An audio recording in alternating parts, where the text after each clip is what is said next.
మన జీవితంలో జరిగే ప్రతి దానికి మనమే బాధ్యులం. మనం తలుచుకుంటే మన జీవితాన్ని ఆదర్శవంతంగా, శక్తిపరంగా అయినా, వృత్తిపరంగా అయినా తీర్చిదిద్దుకోగలం. లేదా మనం హింసించుకోగలం కూడా. ఒక ముక్కలో చెప్పాలంటే ఉత్తమ గతి పట్టించాలన్నా, అధోగతి పాలు అవ్వాలన్నా మన జీవితానికి మనమే కారణం అవుతాము. అది మన చేతుల్లోనే ఉంటుంది. దాని రహస్యం మనం గుర్తిస్తే చాలు, మన జీవితాన్ని మనం మార్చుకోవచ్చు. జీవితంలో మనకెదురైన సమస్యలని సవాళ్ళుగా తీసుకుంటే మనం కోరింది పొందవచ్చు. మన జీవన శైలి, మన అనుభవాల్ని మనం అర్థం చేసుకునే తీరును బట్టి ఉంటుంది. ప్రొయాక్టివ్గా ఉండటం అంటే గతంలో జరిగిన వైఫల్యాలను తలుచుకొని కుమిలిపోకూడదు. మనం సాధించలేని అంశాలకు మనం పెరిగిన వాతావరణం మీదో, పరిసరాల మీదో నింద వేయకూడదు.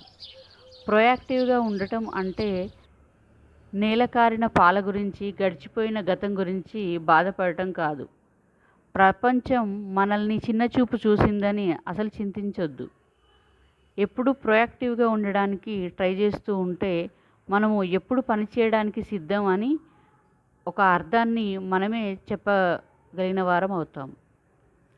ఒక స్పోర్ట్స్ మ్యాన్ ఛాంపియన్ని చూస్తే వాళ్ళు ఎలా ఆలోచిస్తారో మనము చూస్తే వారి మనసు ఎప్పుడు వారి కండరాలకి పని చెప్తూ వాళ్ళు ఎప్పుడు ఆటలాడడానికి సిద్ధంగా ఉంటారు. సో అలాగే మనం భూమి మీద వెలిసిన చిన్న ఒక దైవంగా ఊహించుకుంటే అద్భుతం విజయం సాధించడానికి కావలసిన శక్తులు మనలోనే ఉన్నాయి. ఒక మంచి కోరిక మన దగ్గర గట్టిగా బలంగా ఉంటే మనం ఒక ఉన్నత వ్యక్తిగా మనం మారచ్చు. మనకు రెగ్యులర్గా మనము అన్వేషిస్తూ ఉంటే మనం ఒక మహోన్నత వ్యక్తిగా మారాలంటే మనకు మార్గం అనేది తొందరగా కరెక్ట్గా తప్పకుండా దొరుకుతుంది. మనసు ఉంటే మార్గం ఉంటుంది కదా, అందరూ చెప్పేదే. కాబట్టి మనం మనసు పెట్టి ఆలోచిస్తే మార్గాన్ని మనం సాధించగలుగుతాము. మనం అనుకున్నది సాధించగలుగుతాం. జీవితంలో విజయం సాధించిన వాళ్ళంతా ఏదన్నా చేయాలన్నా వాళ్ళు ఎక్కువగా తపన పడే వాళ్ళే. వాళ్ళు ఆటంకాలని, వైఫల్యాలని ఎప్పుడూ గుణపాఠాలుగా తీసుకొని ముందుకు వెళ్ళేవారు.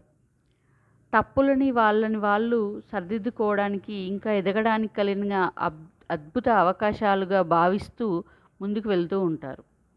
వాళ్ళు నేర్చుకునేది ఒక్కటే, కష్టం అనేది ఒక గురువు. జీవితంలో వ్యతిరేక సంఘటనలు అంటూ ఏమీ ఉండవు. అవి కేవలం మన జీవితంలో ఒక ఘట్టాలు మాత్రమే. కావాలంటే వాటిని కూడా సానుకూల మార్గంలో చూడొచ్చు. ఒక గులాబీ పువ్వుని చూడండి, దాని కాడతో సహా చూపిస్తే ఎవరికైనా అదొక గులాబీ పొద కానీ, దాని ముళ్ళు కానీ ఉన్నాయి అంటారు. మరి ఆ ముళ్ళ పొదలోంచే కదా గులాబీ మనకు బయటికి వచ్చేది. రెండు రకాల వాళ్ళు చూసిన వస్తువు రెండు రకాలుగా చూసినా మనకు దృక్పథంలో మనకు ఒకటే ఉంటుంది. శక్తివంతంగా ఆలోచించడం మొదలు పెడితే మనం నిజంగా కొత్త నిజాలు అనేది బయటకు వస్తుంది. మన భవిష్యత్తుని తీర్చిదిద్దే అంతులేని శక్తి మన మనసుకి ఉంటుంది. అద్భుత విషయాలు జరగడం అనేది మొదలు పెడుతూ ఉంటాయి. ఎంత ఎక్కువగా మనం ఆలోచిస్తూ ఉంటే మన మెదడు అంత ఫాస్ట్గా మారుతూ మన శక్తి అనేది బయటికి రావడం జరుగుతుంది.